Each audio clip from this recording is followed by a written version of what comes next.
Assalamualaikum warahmatullahi wabarakatuh. Perkenalkan, nama saya Tri Suci Yuliarti, NIM 0704202071, jurusan Biologi, Stambuk 2020, Universitas Islam Negeri Sumatera Utara. Video ini dibuat dengan bertujuan untuk memenuhi tugas ujian tengah semester yang telah diberikan oleh dosen pengampu Junaidah MPD. Di sini saya akan menjelaskan mengenai kalimat dalam bahasa Indonesia. Manusia dalam berkomunikasi menggunakan dua cara, yaitu lisan dan tertulis. Walaupun kita mengenal cara-cara lain seperti isyarat, gerak, dan simbol-simbol, namun cara yang paling efektif dalam berkomunikasi sehari-hari sebagai manusia normal adalah dengan cara lisan maupun tertulis. Hakikatnya, seseorang yang menulis adalah untuk menuangkan gagasan, fakta, sikap maupun isi pikiran tersebut ditulis dengan jelas dan utuh, sehingga pembaca dapat memahaminya dengan jelas. Tujuan ditulisnya gagasan, fakta, sikap maupun isi pikiran tersebut juga agar gagasan itu dapat bertahan lama dan mempunyai bunyi yang otentik bahwa kita pernah menulis. Hal ini sesuai dengan kelebihan dari bahasa penulis, yaitu mempunyai bukti yang otentik. Untuk dapat membuat sebuah tulisan yang menarik, perlu kita memahami terlebih dahulu bagaimana cara menulis kalimat yang efektif. Karena sebuah tulisan yang baik tidak terlepas dari sebuah kalimat yang membangun tulisan tersebut. Kalimat yang baik akan menghasilkan paragraf yang baik. Paragraf yang baik dan padu akan menghasilkan sebuah tulisan yang baik dan enak dibaca. Untuk itu, saya akan membahasnya mengenai kalimat yang baik dan benar.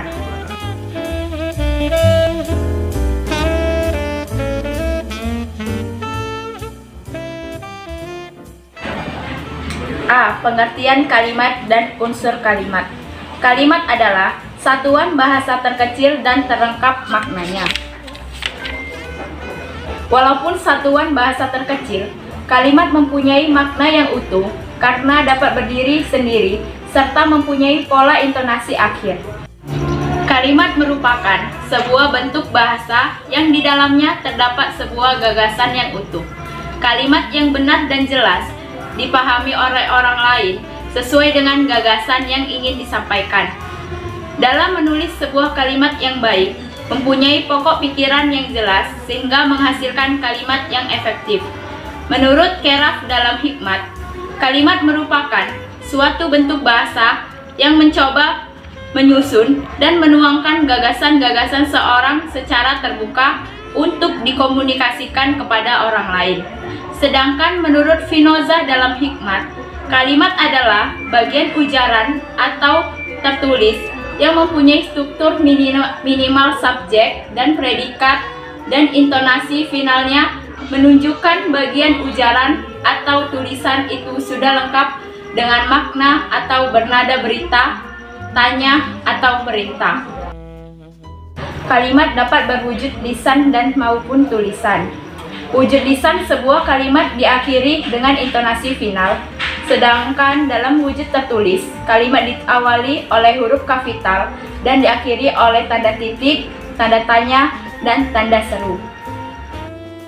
Adapun unsur kalimat merupakan fungsi sintaksis yang biasa disebut jabatan kata atau peran kata. Unsur-unsur tersebut adalah subjek, predikat, objek, pelengkap, dan keterangan. Pada bahasa Indonesia, kalimat tersebut dikatakan baku jika terdapat sekurang-kurangnya terdiri dari dua unsur, yaitu subjek dan unsur predikat. Sedangkan unsur lainnya seperti objek, pelengkap, dan keterangan boleh ada ataupun tidak ada pada sebuah kalimat. Contoh kalimat subjek, predikat, objek, keterangan, dan pelengkap berbentuk frasa, yaitu mahasiswi biologi yang baik itu menulis laporan, termasuk subjek, predikat, dan objek. Mila adalah mahasiswi biologi yang baik, termasuk subjek dan predikat. Bayu menelpon mahasiswi biologi yang baik, termasuk subjek, predikat, dan objek. Murid itu menjadi mahasiswi biologi yang baik, termasuk subjek, predikat, dan keterangan. Abi menulis dengan mahasiswi biologi yang baik, termasuk subjek, predikat, dan keterangan. Unsur-unsur kalimat antara lain. Yang pertama, pola kalimat. Kalimat yang kita gunakan sesungguhnya dapat dikembalikan dalam sejumlah kalimat dasar yang sangat terbatas. Semua kalimat yang kita gunakan berasal dari beberapa pola kalimat dasar saja. Kalimat tipe dasar ini memiliki unsur subjek dan predikat. Predikat kalimat ini dapat berupa kata kerja, kata benda, kata sifat, atau kata bilangan.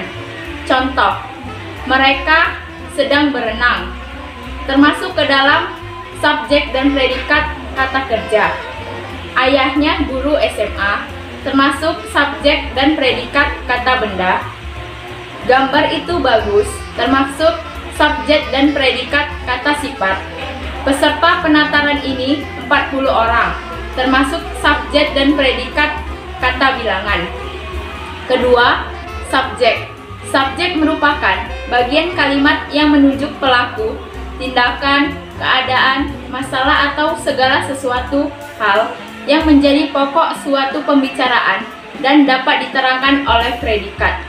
Fungsi subjek dapat diisi oleh kata benda atau prosa nomina, klausa maupun frasa verba. Contohnya, ibuku suka menjahit. Kursi dosen bagus. Yang memakai kebaya dosen saya. Berlari-lari kecil sangat bagus untuk badan. Membangun jalan layang nontol sangat mahal. Subjek diisi oleh kata benda yakni ibuku. Subjek diisi oleh frasa nomina yaitu kursi dosen. Subjek diisi oleh frasa yakni yang memakai kebaya. Sedangkan subjek diisi oleh frasa verba yakni berlari-lari kecil dan membangun jalan layang nontol. Subjek juga dilihat dan dikenali dari cara bertanya dengan memakai kata tanya seperti siapa atau apa kepada predikat. Jika dalam sebuah kalimat terdapat jawaban yang logis dari pertanyaan yang diajukan, maka jawaban itu adalah subjek. Namun, jika dalam sebuah kalimat tidak ada jawaban yang logis dan pertanyaan yang diajukan, berarti kalimat tersebut tidak mempunyai subjek. Predikat. Predikat merupakan bagian kalimat yang berfungsi memberitahu atau menerangkan tindakan atau melakukan perbuatan subjek dalam sebuah kalimat. Satuan bentuk yang dapat mengisi predikat tidak hanya kata, tapi dapat juga berupa frasa. Contoh, A. Kuda berlari. B. Perempuan cantik sekali. C. Jakarta dalam keadaan kondusif. D. Rini murid baru. E. Rumah Pak Gubernur 3. Pada kalimat A, kata berlari memberitahu pekerjaan kuda. Kalimat B, kata cantik sekali memberitahu keadaan perempuan. Kalimat C, kata dalam keadaan kondusif memberitahu situasi keadaan Jakarta. Kalimat D, kata murid baru memberitahu status Rini yang merupakan seorang murid baru. Sedangkan kalimat E, kata tidak memberitahu jumlah rumah yang dimiliki Pak Gubernur. 4. Objek. Objek adalah bagian kalimat yang menjadi sasaran tindakan subjek dan melengkapi fungsi predikat. Karena sebagai pelengkap predikat, maka biasanya objek selalu di belakang predikat. Sama halnya dengan subjek. Biasanya objek diisi oleh nomina atau frasa nomina dan juga klausa. Dalam kalimat pasif, objek dapat berfungsi sebagai subjek. Contohnya, A. Dosen itu membaca buku bahasa Indonesia. B. Buku bahasa Indonesia dibaca oleh dosen itu. Fungsi objek O berada pada frasa buku bahasa Indonesia. Namun, pada contoh pasif 1B, fungsi objek buku bahasa Indonesia berubah menjadi subjek pada kalimat buku bahasa Indonesia dibaca oleh dosen itu. 5. Pelengkap. Pelengkap merupakan bagian kalimat yang berfungsi sebagai pelengkap predikat. Unsur pelengkap hampir sama dengan objek, hanya saja kalau objek dapat berfungsi sebagai subjek, sedangkan kalau pelengkap tidak dapat berfungsi sebagai subjek dalam kalimat fasih. Contohnya, hakim membaca vonis hukuman, termasuk ke dalam subjek, predikat, dan objek. Indonesia berlandaskan Pancasila dan Undang-Undang Dasar 1945, termasuk ke dalam subjek, predikat, serta pelengkap. Contoh tersebut merupakan kalimat aktif yang sama-sama terdapat dalam kata benda atau nomina pada fungsi predikatnya, yaitu vonis, hukuman, dan Pancasila dan Undang-Undang Dasar 1945. 6. Keterangan. Keterangan merupakan bagian yang menerangkan lebih lanjut tentang subjek, predikat, dan objek dalam sebuah kalimat. Keterangan boleh ditempatkan di mana saja atau bersifat mana suka. Boleh diletakkan di awal, tengah, ataupun akhir kalimat. Keterangan ini dapat berupa adverbia, frasa nomina, frasa proposisional, atau juga dapat berupa klausa. Contoh, mahasiswa mengikuti ujian akhir semester sore itu.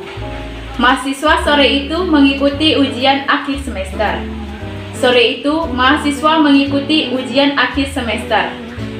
Frasa sore itu pada ketiga kalimat tersebut berfungsi sebagai keterangan yang berbentuk frasa nomina. Frasa sore itu dapat menempati posisi di mana saja dan tidak mengubah makna sedikit pun pada kalimat tersebut. Para ahli membagi keterangan menjadi beberapa bagian, antara lain: A. Keterangan tempat. Contohnya, adik mengambilkan koran ayah dari kursi itu. B. Keterangan waktu. Contohnya, kemarin siang Jakarta diguyur hujan. C. Keterangan alat. Contohnya, ibu memotong sayuran dengan pisau. D. Keterangan tujuan. Contohnya, anak itu rela bekerja demi kedua orang tuanya. E. Keterangan cara. Contohnya, silakan kerjakan soal itu dengan seksama. F. Keterangan peserta. Contohnya, Andi bekerja sama dengan saudara-saudara sekampungnya. G. Keterangan simulatif atau kemiripan. Contohnya, para siswa bertanding sepak bola seperti atlet nasional. H. Keterangan sebab. Contohnya, karena rajin belajar, siswa itu menjadi siswa terbaik di sekolahnya. I. Keterangan kesalingan.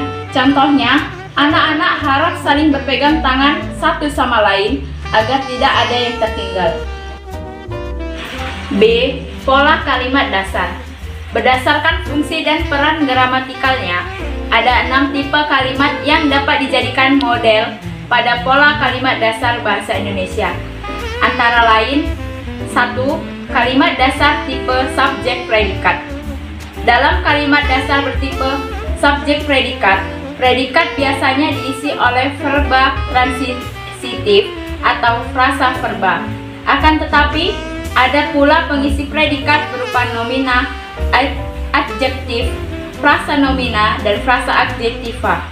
Contohnya, para korban banjir itu terlantar, termasuk ke dalam subjek predikat.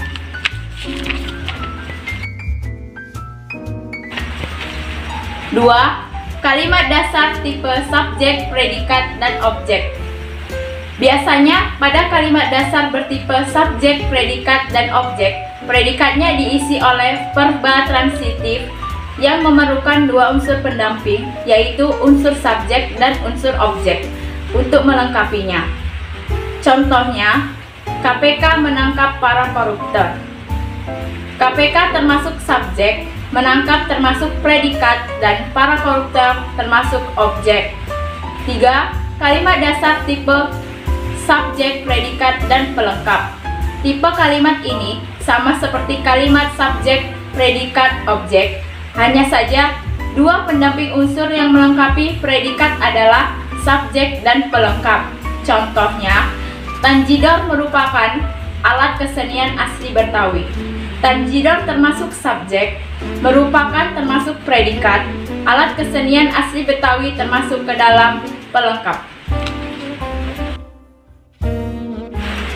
4. Kalimat dasar tipe subjek, predikat, dan keterangan. Sama halnya dengan kalimat dasar tipe subjek, predikat, dan pelengkap. Predikat pada kalimat dasar tipe ini memerlukan dua pendamping untuk melengkapinya. Dua pendamping itu adalah subjek dan keterangan. Contohnya, wanita itu lulus dengan nilai yang memuaskan. Wanita itu termasuk ke dalam subjek, lulus masuk ke dalam predikat, dan dengan nilai yang memuaskan termasuk ke dalam keterangan. Kalimat dasar tipe subjek, predikat, objek, dan pelengkap. Kalimat tipe dasar ini menuntut tiga pendamping, yaitu subjek, objek, dan pelengkap untuk melengkapi predikat supaya kalimat tersebut menjadi efektif dan gramatikal. Contohnya, Tuti memberikan adiknya buku baru. Tuti termasuk ke dalam subjek, memberikan termasuk ke dalam predikat, adiknya termasuk ke dalam objek, dan buku baru termasuk ke dalam pelengkap. 6. Kalimat dasar tipe subjek, predikat, objek, dan keterangan. Sama halnya dengan tipe dasar subjek, predikat, objek, dan pelengkap. Kalimat dasar ini membutuhkan pendamping keterangan setelah objek. Contohnya, BNN memeriksa tersangka secara mendetail. BNN termasuk ke dalam subjek, memeriksa termasuk ke dalam predikat, tersangka termasuk ke dalam objek, secara mendetail termasuk ke dalam keterangan. C. Jenis kalimat. Kalimat dalam bahasa Indonesia dapat dibagi menjadi beberapa jenis. Menurut strukturnya, kalimat dapat dibagi menjadi kalimat tunggal, kalimat majemuk, serta kalimat efektif. Menurut Spinoza, di dalam hikmat kalimat dapat dibedakan menjadi beberapa jenis. A. Jumlah klausa pembentuknya. B. Bentuk atau fungsi isinya. C. Kelengkapan unsurnya. Dan D. Susunan subjek predikatnya. Jenis kalimat berdasarkan jumlah klausanya yaitu 1. Kalimat tunggal. Kalimat tunggal merupakan kalimat yang hanya mempunyai satu gagasan utuh, terdiri atas satu subjek dan satu predikat. Biasanya, kalimat tunggal ini berbentuk klausa tunggal. Unsur objek, pelengkap, dan keterangan tidak diharuskan ada di dalam kalimat tunggal. Namun, jika predikat berbentuk verba transitif, maka unsur objek diperlukan untuk melengkapi unsur predikat. Menurut Cook and Elson and Pickett dalam hikmat, kalimat tunggal adalah kalimat yang terdiri atas satu klausa bebas tanpa klausa terikat. Misalnya, A. Bayu pergi, B. Dia minum, C. Adik bermain. Kalimat tunggal mempunyai pola SPO atau subjek, predikat, dan objek.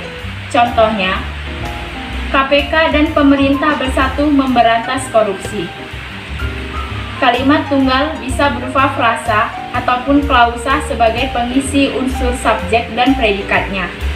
Contohnya, pola subjek dan predikat. Pilihan wanita muda itu sangat baik sekali. Unsur subjek dan predikat pada kalimat tunggal dapat diperluas dan dilengkapi oleh unsur lainnya seperti objek, pelengkap, atau keterangan.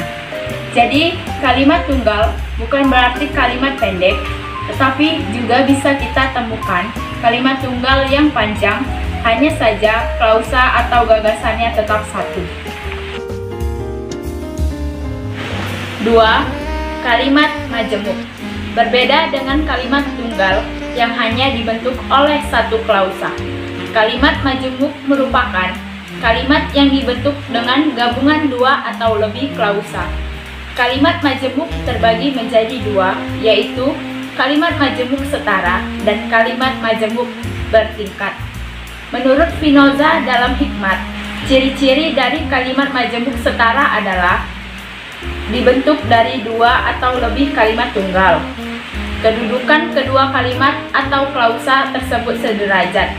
Dalam kalimat majemuk kedua setara, terdapat konjungsi atau kata hubung yang biasanya terdiri dari dan, baik, maupun, tetapi, sedangkan, lalu, dan atau. Contohnya, guru tersebut menerangkan pelajaran, sedangkan muridnya memperhatikan dengan seksama. Kalimat majemuk setara yang terdiri dari dua klausa, yaitu klausa guru menerangkan pelajaran dan klausa murid memperhatikan dengan sesama. Kedua klausa tersebut sama-sama penting atau sejajar, dan penanda dua klausa dalam kalimat adalah sedangkan. Sama halnya dengan kalimat majemuk setara yang terdiri dari dua atau lebih klausa yang sama-sama penting, kalimat majemuk bertingkat juga terdiri dari gabungan beberapa klausa tunggal. Hanya saja, dalam kalimat majemuk bertingkat, kedua klausa itu tidak sama rata atau tidak setara derajatnya, karena klausa yang kedua merupakan perluasan dari klausa yang pertama. Contohnya, Bapak pulang ketika ibu sedang menyiapkan makanan. Kalimat majemuk bertingkat tersebut terdiri dari dua klausa. Namun, klausa yang kedua merupakan perluasan dari klausa pertama. Antara klausa pertama dan kedua, terdapat konjungsi atau kata hubung yang menghubungkan kedua klausa tersebut, yaitu ketika, andai kata, agar, sebagainya, dan dengan. Kata hubung atau konjungsi walaupun, karena, seakan-akan, sehingga, dan bahwa juga dapat dijadikan ciri dari kalimat majemuk bertingkat. Contohnya, dia rajin berolahraga walaupun usianya sudah tidak muda lagi. 3. Kalimat efektif. Kalimat dikatakan efektif apabila gagasan yang disampaikan oleh penulis dari kalimat tersebut dapat diterima secara utuh dan tepat oleh pembaca. Kalimat efektif juga kalimat yang tidak berlebih-lebihan dalam penulisannya. Artinya, kalimat tersebut lugas, hemat, dan apa adanya. Dalam hal ini, hendaknya dipahami pula bahwa situasi terjadinya komunikasi yang sangat berpengaruh. Kalimat yang dipandang cukup efektif dalam pergaulan belum tentu dipandang efektif jika dipakai dalam situasi resmi. Dan sebaliknya. Contohnya, kalimat yang diucapkan oleh tukang becak. Berapa bang ke pasar Rebo? Kalimat tersebut jelas lebih efektif daripada kalimat lengkap seperti berapa saya harus membayar bang bila saya menumpang beca abang ke pasar Rebo. D. Syarat-syarat kalimat. Menulis kalimat efektif tidaklah mudah seperti berbicara sehari-hari. Dalam menulis sebuah kalimat efektif, kita harus memperhatikan syarat-syarat yang membentuk kalimat itu agar menjadi efektif. Syarat-syarat dalam menulis kalimat efektif adalah 1. Kesatuan gagasan. Setiap kalimat yang baik harus jelas memperlihatkan kesatuan gagasannya, mengandung satu ide pokok. Tidak hanya itu, kalimat pun harus memiliki keseimbangan yang harmonis antara pikiran dan struktur bahasa yang dipakai. Ciri-cirinya adalah sebagai berikut. A. Adanya subjek dan predikat yang jelas. Kejelasan subjek dan predikat suatu kalimat dapat dilakukan dengan cara menghindari pemakaian kata depan di, dalam, bagi, untuk, ataupun pada di muka subjek. Contohnya, kalimat yang salah. Di kampung-kampung terkecil, pendidikan sudah digalakkan. B. Tidak terdapat subjek ganda. Contohnya, kalimat yang salah. Anak itu tidak mau pulang ke rumahnya, ia pun bersembunyi dalam kandang ayam di belakang rumahnya. C. Tidak menggunakan kata penghubung intrakalimat dalam kalimat tunggal. Contoh kalimat yang salah. Tiwi baru saja pulang dari Bandung, sedangkan Ida dan Ike baru saja berangkat ke Sukabumi. D. Predikat kalimat tidak didahului oleh kata yang. Contoh kalimat yang salah. Kampus UHAMKA yang terletak di Jalan Tanah Merdeka, Jakarta Timur. 2. Koherensi yang baik dan kompak. Yang dimaksud dengan koherensi atau kepaduan yang baik dan kompak adalah hubungan timbal balik yang baik dan jelas antara unsur-unsur atau kata atau kelompok kata yang membentuk kalimat itu. A. Koherensi rusak karena tempat kata dalam kalimat tidak sesuai dengan pola kalimat. Contohnya, kalimat yang baik, adik memakan ikan gembung tadi pagi. Kalimat yang tidak baik, ikan memakan kembung adik tadi pagi. B. Kepaduan sebuah kalimat akan rusak pula karena salah mempergunakan kata-kata depan, kata penghubung, dan sebagainya. Contoh kalimat yang kurang padu. Sejak lahir, manusia memiliki jiwa untuk melawan kepada kekejaman alam atau kepada pihak lain karena merasa dirinya lebih kuat atau tanpa kepada. C. Kesalahan lain yang dapat merusak koherensi adalah pemakaian dua kata yang maknanya tumpang tindih. Contoh kalimat yang menggunakan tumpang tindih adalah banyak para pejabat yang mencoba melarikan diri. Seharusnya cukup banyak pejabat atau para penjahat saja. D. Kesalahan lain yaitu salah menempatkan keterangan aspek atau sudah, telah, akan, belum, dan lainnya. Contoh, saya sudah membuat suasana menjadi kondusif termasuk baik. Suasana saya sudah buat menjadi kondusif termasuk salah. 3. Penekanan. Dalam bahasa lisan, kita dapat mempergunakan intonasi, gerak-gerik, dan sebagainya untuk memberi tekanan pada sebuah kata. Sedangkan dalam bahasa tertulis, hal tersebut tidak mungkin dilakukan. Namun, penekanan dalam kalimat dapat menggunakan cara seperti berikut. 1. Menggunakan posisi kata atau frasa dalam kalimat. Contoh, kami berharap pada kesempatan lain kita dapat membicarakan lagi soal ini. Menjadi, pada kesempatan lain kami berharap persoalan ini kita bisa bicarakan. 2. Mempergunakan repetisi kata atau frasa.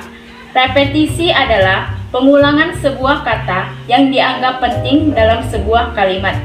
Contohnya, kemajuannya mencakup kemajuan di segala bidang kemajuan kesadaran politik, kesadaran bermasyarakat, kesadaran berekonomi, kesadaran kebudayaan, dan kesadaran beragama. 3. Pertentangan kata atau frasa. Pertentangan dapat pula dipergunakan untuk menekan suatu gagasan. Kita bisa mengatakan secara langsung hal-hal berikut dengan konsekuensi bahwa tidak terdapat penekanan.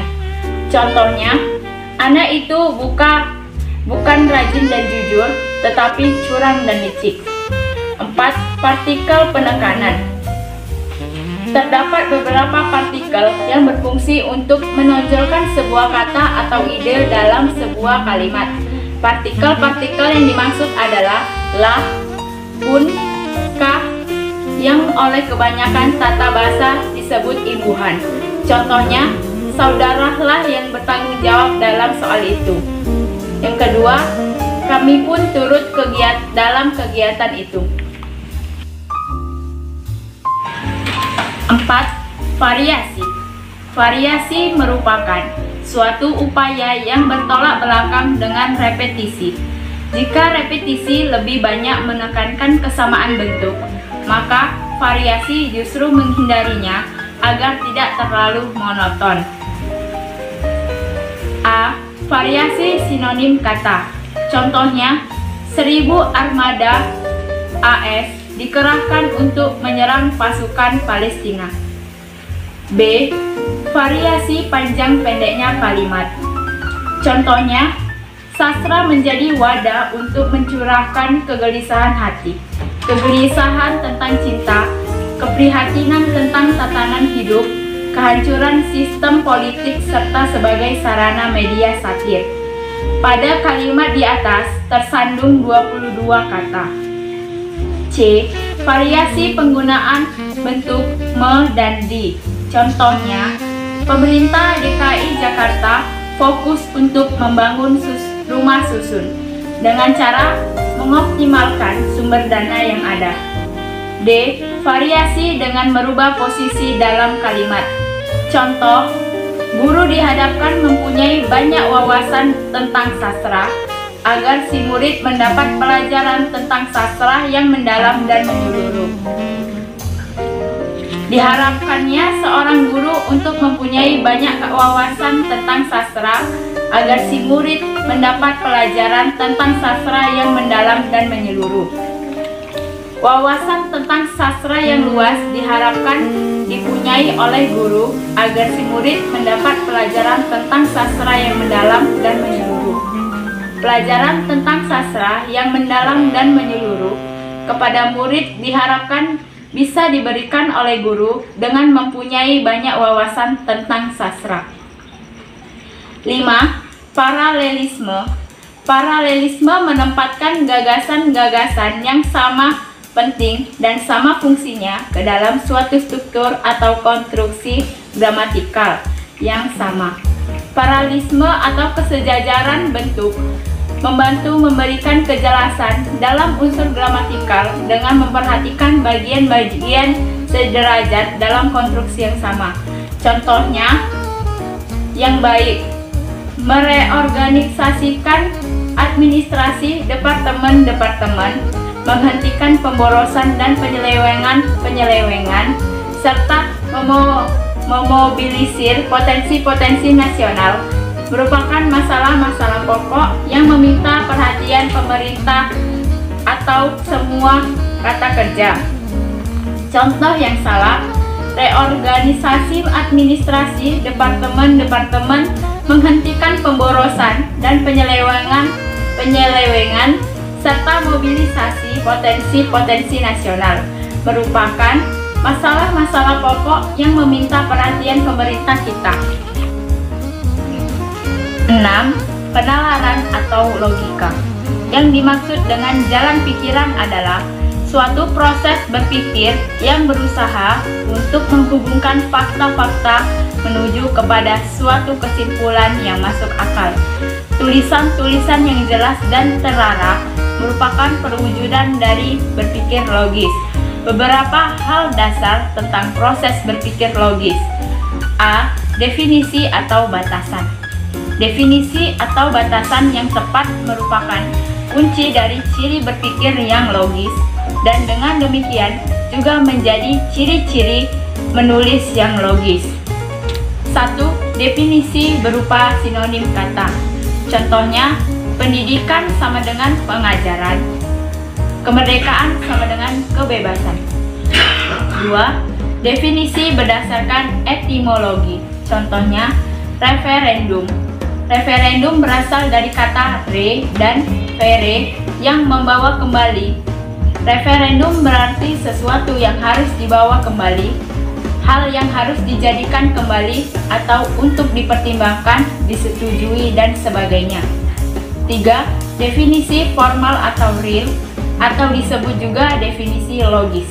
Definisi formal adalah suatu cara untuk membatasi pengertian suatu istilah dengan membedakan jenis dan mengadakan diferensiasinya.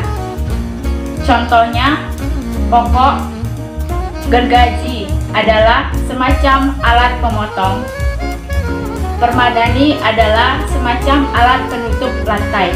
Gergaji termasuk pokok, semacam alat pemotong termasuk ke dalam kelas atau genus. Permadani termasuk ke dalam pokok, semacam alat penutup lantai termasuk ke dalam kelas atau genus. B. Generalisasi. Generalisasi adalah suatu pernyataan yang mengatakan bahwa apa yang benar mengenai beberapa hal yang semacam adalah benar atau berlaku pula untuk kebanyakan dari peristiwa atau hal yang sama. Contohnya, contoh yang berlebihan, orang-orang yang luar biasa radikal pada masa mudanya selalu menjadi konservatif bila sudah memperoleh harta dan kekuasaan. Contoh baik, kalimat baik adalah bahkan pemuda-pemuda yang sangat radikal pun tampaknya akan menjadi konservatif bila sudah memperoleh harta dan kekuasaan. Sekian penjelasan mengenai kalimat dalam bahasa Indonesia. Kurang dan lebih saya mohon maaf. Terima kasih. Wassalamualaikum warahmatullahi wabarakatuh.